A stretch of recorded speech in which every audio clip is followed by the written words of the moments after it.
ان الحمد للہ نحمده ونصلی علی رسولہ الکریم اما بعد فاعوذ باللہ السمیع العلیم من الشیطان الرجیم من حمزہ ونفخہ ونفثہ۔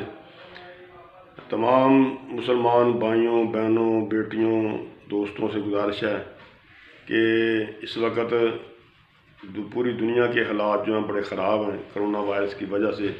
یہ اللہ کی طرف سے ہم پہ آفت ہے، یہ ایک قسم کا عذاب ہے۔ تو اللہ کے رسول نے بڑی پیاری بات فرمائی ہے۔ آپ نے فرمایا کہ جو بلکہ علی المرتضیٰ شیر خدا رضی اللہ عنہ سے کسی نے پوچھا کہ اللہ کی پکڑ اور آزمائش میں فرق کیا ہے؟ انہوں نے فرمایا کہ جو پریشانی تمہیں اللہ کے قریب کر دے وہ اللہ کی طرف سے آزمائش ہے، اور جو پریشانی یا تکلیف تمہیں اللہ سے دور کر دے وہ اللہ کی پکڑ ہے۔ تو اس وقت یہ ہماری آزمائش اور امتحان ہے کہ ہم اللہ کے قریب ہونا چاہیے، ہمیں گناہوں کو چھوڑ دیں، توبہ استغفار کریں، ساری پوری دنیا اجتماعی طور پہ اللہ سے توبہ کرے، اللہ سے معافی مانگے، انشاءاللہ اللہ تعالیٰ اپنی رحمت فرمائیں خصوصی۔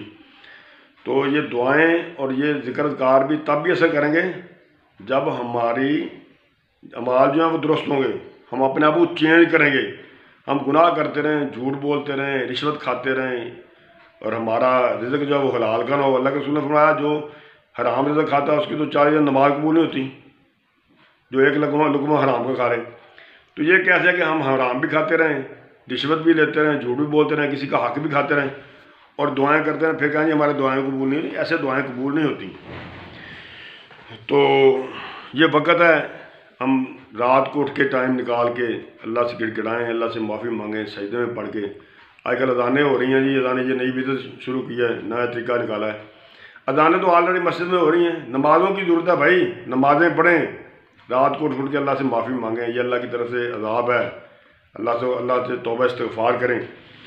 اور اسی طرح سن 478 ہجری میں میرے دوست نے ایک تاریخ بھیجی ہے، پروفیسر حافظ رمضان صاحب سٹیانہ بنگلہ سے، اردو پڑھاتے ہیں، البدایہ والنہایہ کے حوالے سے، کہ 478 ہجری میں اسی طرح طاعون کی بیماری پھیل گئی، لوگ مرنے شروع ہو گئے، جانور مرنے شروع ہو گئے، تاکہ درختوں کے پتے گر گئے۔ تو اس قوم نے تمام لوگوں نے جمع ہو کے بادشاہ سمیت انہوں نے اللہ سے توبہ کی، اور آلات موسیقی جو تھے وہ سارے کے سارے توڑ دیے، اور اللہ نے مہربانی کر دی۔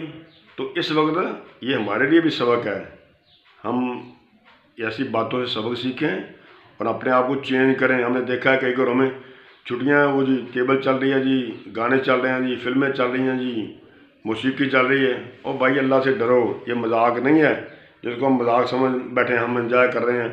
ادھر بچوں کو چھٹیاں ہوئی تو وہ کہہ رہے تھے کرونا وائرس زندہ باد کرونا۔ اللہ سے ڈرنا چاہیے، اللہ کا خوف ذہنوں میں بٹھائیں، اللہ سے ڈریں، توبہ استغفار کریں، اللہ سے اپنے گناہوں کی معافی مانگیں۔ یہ مذاق کا وقت نہیں ہے، اس کو معمولی نہ سمجھیں، اس کو سیریس لیں۔ یہ بڑا خطرناک معاملہ ہے۔ تو اپنے گھروں میں رہیں، اپنے بچوں کو گھروں میں رکھیں۔ اللہ تعالیٰ ہمیں عمل کی توفیق عطا فرمائے اور ہمارے لیے یہ صدقہ جاریہ بنائے۔ اللہ تعالیٰ ہمیں اپنی اصلاح کرنے کی، مجھے بھی اور آپ سب کو بھی اپنی اصلاح کرنے کی توفیق عطا فرمائے۔ وما علینا الا البلاغ۔